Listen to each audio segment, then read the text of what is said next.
Kopling pada kendaraan ringan.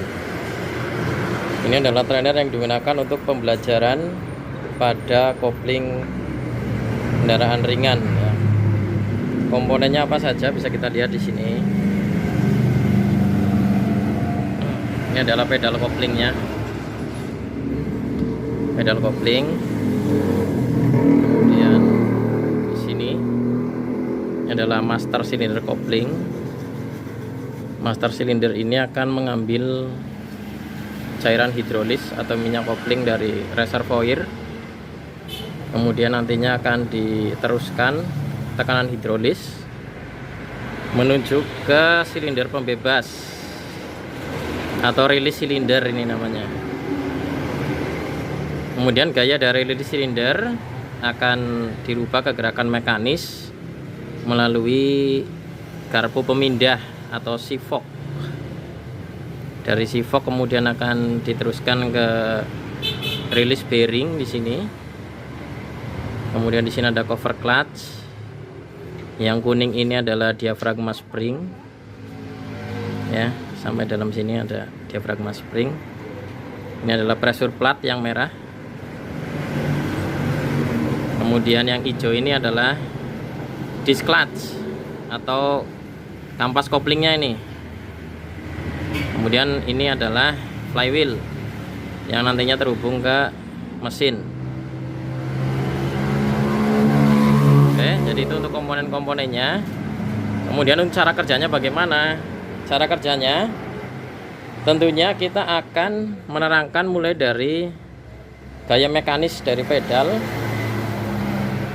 kopling, kemudian nanti akan dirubah menjadi gaya hidrolis dari master silinder dan juga silinder pembebas. Kemudian ada gaya mekanis lagi melalui sifok, rilis bearing, diafragma spring, kemudian pressure plate sehingga nanti membebaskan daripada koplingnya. Ketika belum kita injak, tentunya nanti putaran mesin ya. Ini adalah putaran mesin dari depan masih akan diteruskan ke kopling, sistem kopling, kemudian sampai ke input shaft transmisi ya, sehingga nanti yang bagian untuk ke transmisinya ini masih muter seperti ini gambarannya.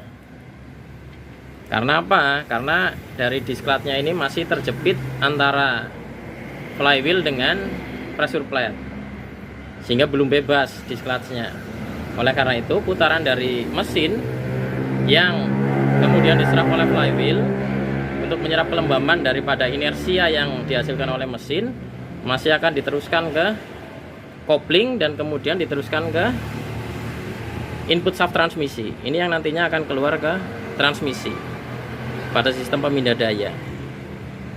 Kemudian pada saat kita ingin memindahkan gigi percepatan ya, misal kita akan merubah dari gigi 1 ke gigi 2 atau gigi netral ke gigi 1 atau ke gigi yang lain, maka otomatis kita harus memutus putaran daripada mesin atau dari flywheel ini supaya tidak diteruskan ke transmisi. Jadi di sini posisi dari disc clutch-nya ini harus bebas terlebih dahulu ya. Caranya tentunya dengan kita menekan pedal kopling di sini. Pedal kita tekan, tentunya dengan pedal tertekan ini maka master silinder kopling akan merubah gaya penekanan pedal menjadi gaya hidrolis. Gaya hidrolis ini kemudian akan diteruskan ke rilis silinder atau silinder pembebas ya. Kita lihat gerakan dari rilis silinder. Nah, seperti ini gerakannya, sehingga dari rilis silinder kemudian akan mendorong. Ini ada rod di sini, ada rod batang pendorong atau rod akan mendorong daripada rilis fork atau garpu pemindah. Nah, garpu pemindah ini akan menekan rilis bearing ya, atau bearing pembebasnya ini, bantalan pembebas.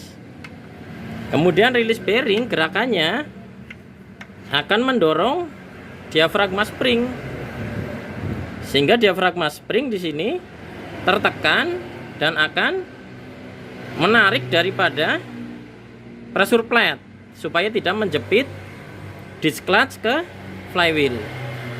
Sehingga posisi dari disc clutch-nya ini atau plat koplingnya akan bebas ya. Coba kita lihat gerakannya dulu, gerakannya. Nah, gerakan dari pressure plate-nya. Nah, ini posisi menjepit, ini posisi bebas. Nah, coba kalau kita tekan dan kita putar. Nah, mesin berputar, tetapi pada posisi ini input shaft tidak berputar ya. Input shaftnya diam, tidak diteruskan.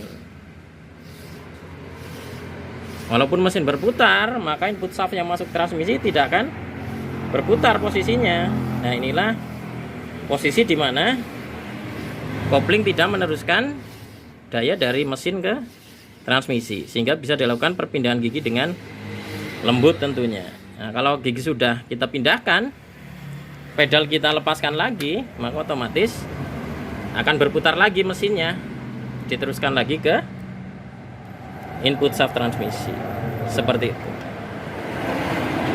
ya. Jadi itu cara kerja kopling yang bisa dijelaskan dari trainer ini. Fungsi dari trainer ini adalah untuk memudahkan para peserta didik untuk memahami bagaimana sih cara kopling membebaskan serta menautkan putaran dari mesin melalui flywheel ke input